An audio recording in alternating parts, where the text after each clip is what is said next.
Si moi je dis qu'il y a des fraudeurs sur la liste électorale de ma commune Tia-Salé, j'ai les preuves de cela.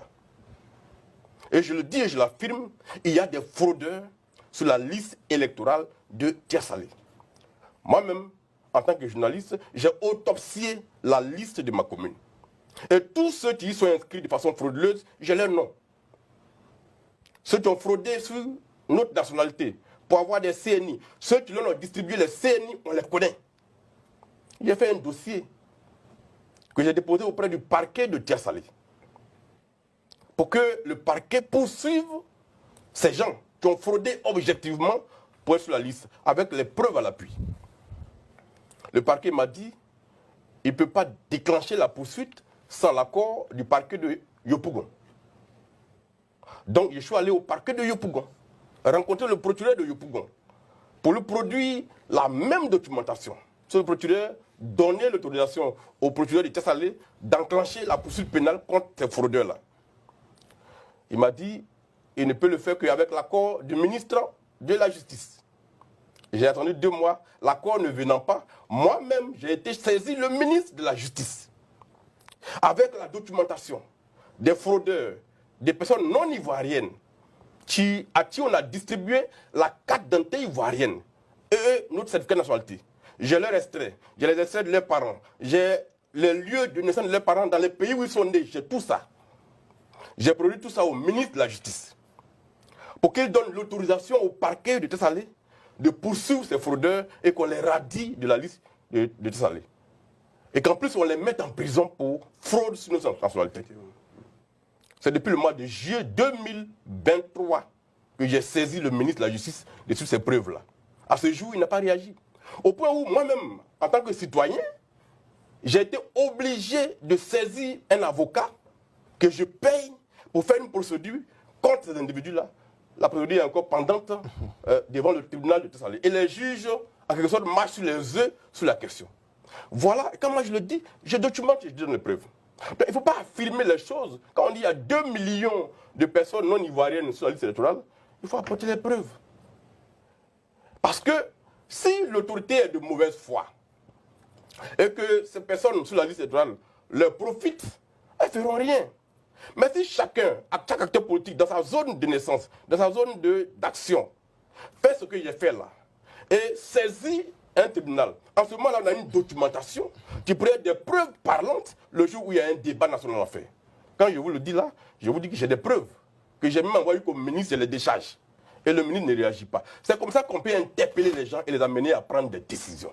Sinon, vous leur offrez la possibilité de dire, oui, vous dites ça, mais il n'y a pas de preuves. Mais moi, j'ai apporté des preuves, ils ne réagissent pas. Mais là, je peux maintenant dénoncer que le ministère de la Justice laisse sur la liste de Tia-Salé des personnes qui ne sont pas ivoiriennes, qui ont fraudé et avec lesquelles on a les preuves et ils n'agissent pas. Ça, les partis politiques, ça ces éléments-là qui peuvent faire leur palabre. Donc aujourd'hui, moi, à Salé Timoko, je suis fondé à dire que la liste électorale de ma commune est truffée de personnes qui n'ont pas le droit d'y être, mais qui y sont. Et j'ai fait toutes les démarches prévues par les lois jusqu'au ministre de la Justice. Donc aujourd'hui, je peux dire que Tia-Salé, la liste n'est pas crédible. Mais est-ce que je peux le dire pour toute la Côte d'Ivoire, puisque je n'ai pas les éléments? Donc moi, j'invite les acteurs politiques à faire les démarches légales. Ça. Et ça va nous permettre après de faire un débat sérieux. Parce que la CEI elle-même... Bonjour. Bonjour. Je t'appelle comment? Mohamed. T'as quel âge, Mohamed? Je suis né en 79. T'es né où? En Côte d'Ivoire. T'es né en Côte d'Ivoire, t'as grandi un peu là-bas? Ouais,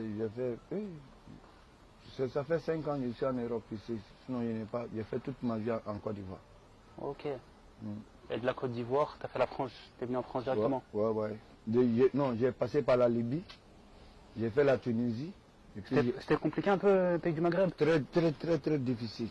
À cause de quoi? L'armée? Racisme? Non, c'était après la mort de Kadhafi, donc c'était la rébellion. Donc c'est comme il n'y avait pas de gouvernement. C'était dangereux? C'est dangereux, très dangereux. J'ai fait la prison 4 fois là-bas. Ouais, j'ai fait la prison 4 fois là-bas. Sans motif? Sans motif. Ouais. Il n'y a pas de gouvernement. Donc, ceux qui sont là-bas, c'est les hommes armés. Donc, ils te prennent pour n'importe. Mais si tu n'as rien fait, ils te prennent. La Ah ouais. Tunisie, ça allait un petit peu? Ouais, la Tunisie, c'est bon, parce que la Tunisie, il y a la démocratie là-bas un peu. C'est comme la France. Mais j'ai beaucoup souffert, voilà. Et après, quand tu es arrivé en France, ça t'a plu? Ah, T'es venu à Paris directement? je suis venu à Paris, mais voilà ce qu'on est déjà en dehors. Il n'y a pas de maison. Tu travaillais à Abidjan? Ouais, j'y travaillais. C'était quoi ton domaine? J'étais conducteur de gros camions, poids lourd. J'ai un permis de poids lourd. T'as essayé de bosser en France avec? Mais, si tu n'as pas de papier, tu dois dehors, comment tu vas gagner travail? Hein? Si les gens même ne nous donnent pas à manger, on va mourir dans la rue. Ouais.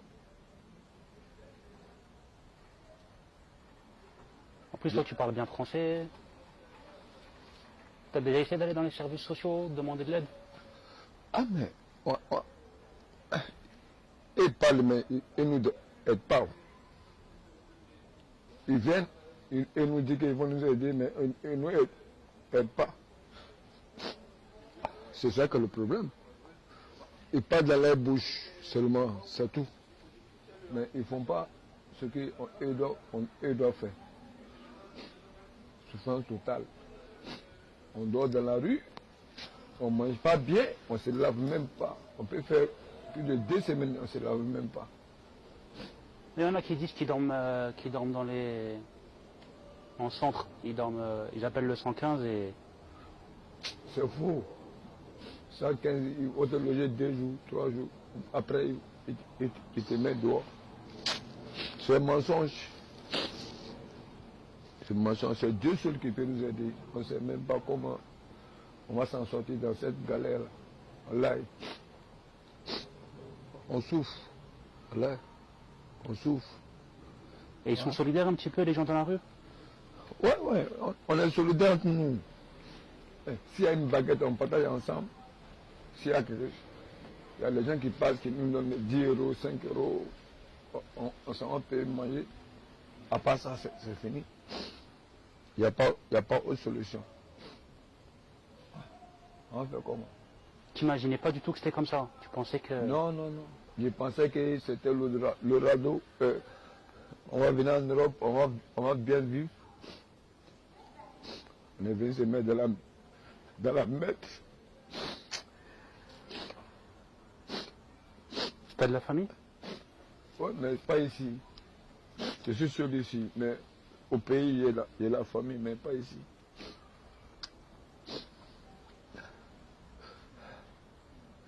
On pensait qu'on va venir, on va gagner tout ici. On est venu se mettre en prison. Prison à ciel ouvert.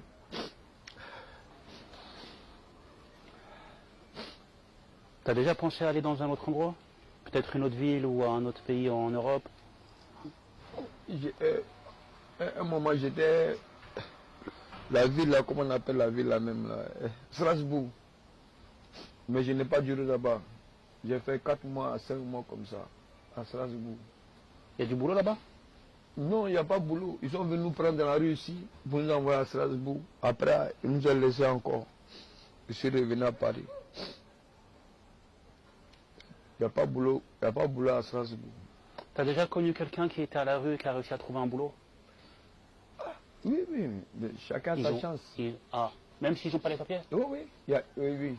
Même tout dernièrement, ils sont venus prendre un de mes petits. Et ils l'ont envoyé au travail. Mais moi, je n'ai pas encore eu la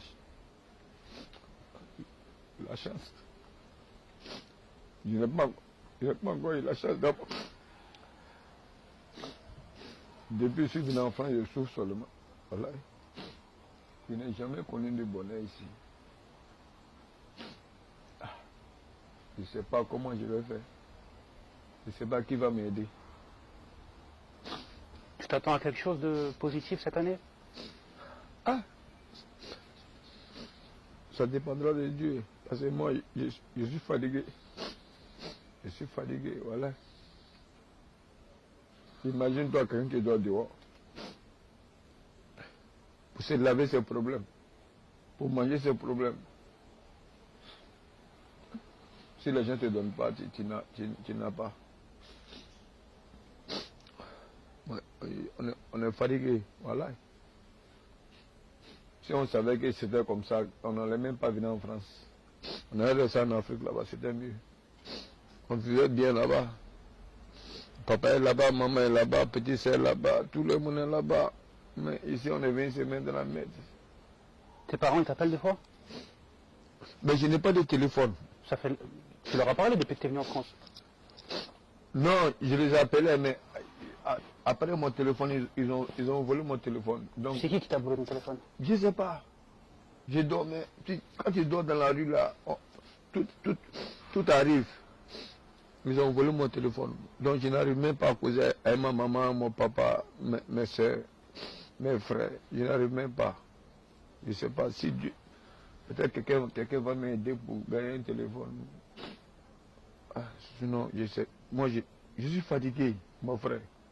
Souvent, là, il y a limite. Quand ça dépasse là, tu deviens fou. Ouais. Je suis fatigué, mon frère. Je dors dans la rue. Pour manger, c'est un problème. Même pour gagner une cigarette, c'est un problème. Et quand tu vas dans les aides sociales ici, ils te disent quoi? Ils te disent t'es pas français? Non, c'est pas que ce n'est français.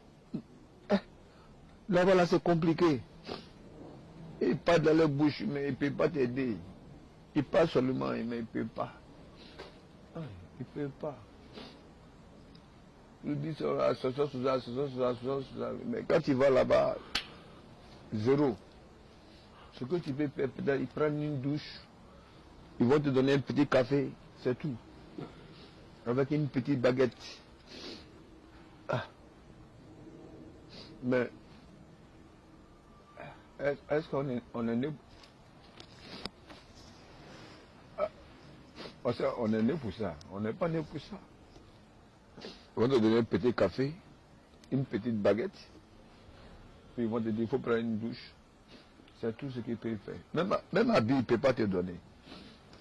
Moi, même mes habits qui sont là, ça fait combien de mois, c'est sale. Mais je ne sais pas comment j'ai trouvé d'autres pour porter. On est fatigué. Voilà. Tes vêtements, tu les mets où? Ta valise, elle est en sécurité? Non. Si j'ai un complet, c'est bon. Je n'ai pas de valise, je n'ai pas de maison. Je dors dehors. Si j'ai un complet, je porte. Si c'est sale, je n'ai pas l'argent pour aller laver. Donc, j'enlève l'ancien, je porte le nouveau, je jette l'autre. Si, il n'y a pas de valise, il n'y a pas de maison, il n'y a rien. On est dans la saleté, donc. Hein? On pensait qu'on va venir en France, on va gagner le bonheur, on serait heureux. Voilà, on est dans la merde. On est dans la merde totale. Les gens avec qui tu restes, ils sont comme toi? Toi, t'as l'air de... Toi, tu prends pas de drogue, je pense. Non. À part cigarette, l'alcool, moi je ne prends pas de drogue. Je n'ai jamais fumé de drogue. Mais je bois l'alcool et puis je fume la cigarette. Tu bois beaucoup? T'es alcoolique? Ouais, un peu. Parce que les soucis. À cause des soucis. À cause des soucis, donc, ça fait que je bois beaucoup. Sinon, avant, je ne bois pas. C'est arrivé en France ici, mais j'ai commencé à boire. Sinon, avant, je ne bois pas. Soucis, problème. Tu ne travailles pas, tu n'as pas l'argent, tu n'as pas maison, tu n'as pas femme, tu n'as pas enfant. Putain, tu n'as pas de travail. Tout ça, c'est comme des problèmes. Pour une seule tête. Mais la tête, là, un jour, ça va s'exploser. Parce qu'on ne comprend plus rien. On est fatigué. Voilà. On est fatigué. Tu n'as pas de travail. Tu n'as pas l'argent. Tu n'as pas de maison. Tu n'as pas... Parce que là, tu m'as dit, t'as une fille au pays. Non, ça c'est au pays. Mais je parle d'ici. Je suis seul ici, je n'ai pas de famille. Oui, mais j'imagine que tu penses beaucoup à elle. Souvent, les gens qui sont à la rue pensent beaucoup à leurs enfants. Ouais, mais ma fille qui est au pays là, ça c'est au pays, mon frère. C'est en Afrique. Elle avec la famille, là-bas c'est... Elle manque de rien. Oui, mais moi, c'est moi qui je suis venu me mettre dans la mer d'ici. J'ai dit que j'ai venu en France, et voilà France que j'ai vu là, dans la rue. Souffrance totale. Je peux faire une semaine, 2 semaines. T'as payé cher pour venir ici? Hein? T'as payé cher pour passer la France? Oui, on a passé par Libye, Tunisie, puis on est venu ici. On a payé par les parcelles. C'était dangereux ou c'était... Très dangereux, sur l'eau. Putain, on a décollé à 22h. On est rentré la nuit à 10h, 11h. Sur l'eau. Oh, ouais. Il n'y a pas eu de problème. Personne n'y... Non, mais... Les passagers. Non, mais on est tous en train les passagers. Sauf le capitaine, c'était un Gambien.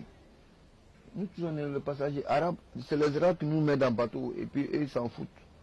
On était 86 personnes, mais comme un... Ouais, 86 personnes comme ça. On nous a mis sur l'eau.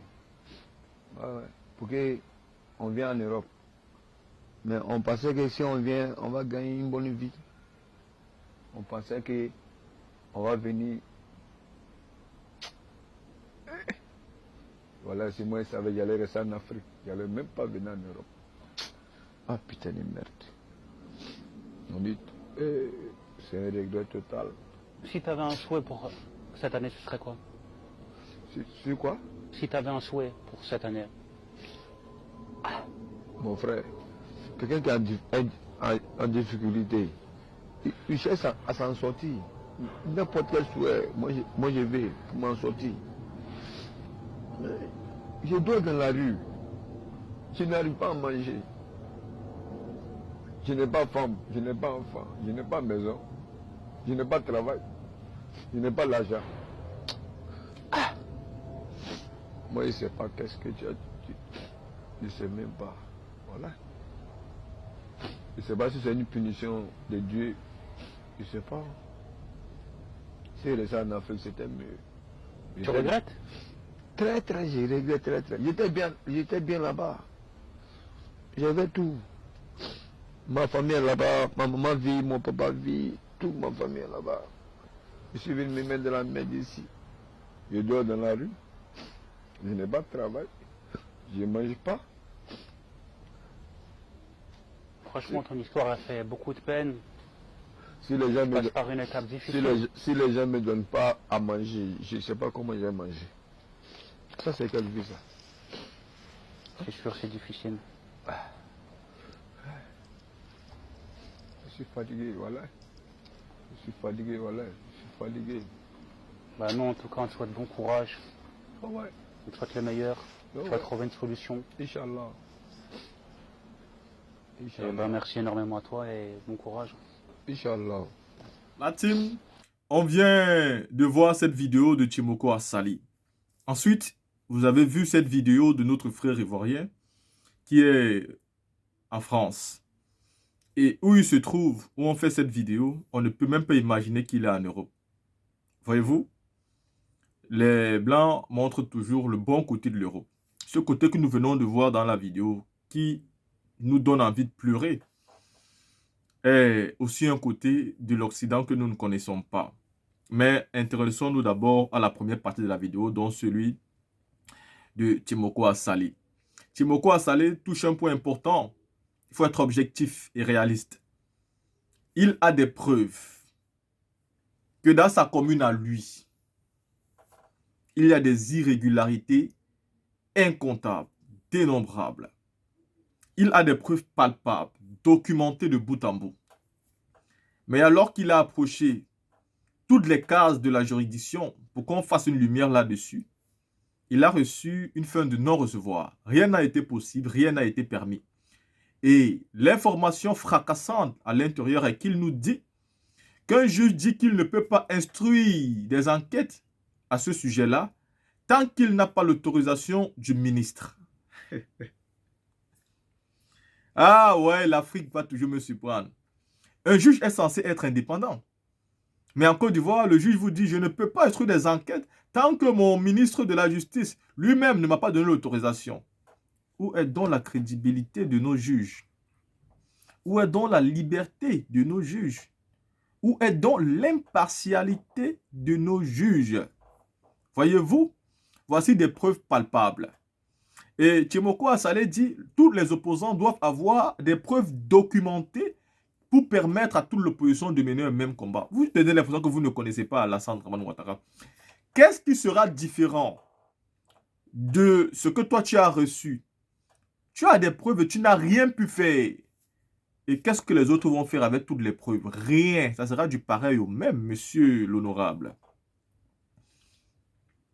Donc pour moi, il ne faut pas se leurrer. Mais de l'autre côté, il a raison. Il faut quand même avoir ces preuves en main pour pouvoir confronter ce régime en place au moment venu. Parce que des paroles en l'air, sans prouver par documentation, ne seraient pas justifiées. Et le PPACI a les preuves de ça. Dans tout ce que le PPACI a fait, et que Maître Abiba a souvent documenté, expliqué et démontré, il y a des preuves d'irrégularité, mais les plus flagrantes. Et donc, on peut même s'en tenir à ça pour faire des enquêtes. Car au-delà même des preuves, il y a une violation des lois, violation des normes, violation des tests que non seulement les avocats maîtrisent, tous les juristes maîtrisent, mais les juges, magistrats, tout ce qui va avec, ils maîtrisent. Donc, tous sont dans le rouage et dans le complot. Le combat face au régime RDR ne sera pas dans la normale. Ça ne sera pas dans le respect des tests, parce que vous avez affaire à un gouvernement qui ne vous bat pas dans la norme. Il bafoue toutes les lois. Souvenez-vous qu'Alassane Dramane Ouattara est venu nous expliquer qu'il connaissait la loi plus que tous les Ivoiriens. Au point où même la loi, il la connaissait mieux que les juristes. Et pourtant, quand la loi qui limitait les mandats à 2 est sortie, c'est parce que Ouattara avait donné l'autorisation aux juristes qui avaient étudié cette loi-là. Donc, on avait tenu compte que le président Ouattara ne voulait pas faire un 3e mandat en écrivant cette loi-là. Mais quelques années plus tard, il nous a dit que nous sommes au premier mandat de la 3e République. Et pourtant, la 3e République est entrée en vigueur en Côte d'Ivoire en 2016, pas en 2020. Voyez-vous, avec Ouattara, ne comptez pas que les lois seront respectées. Si vous voulez retrouver un État démocratique, il va falloir aller au charbon, ni plus ni moins.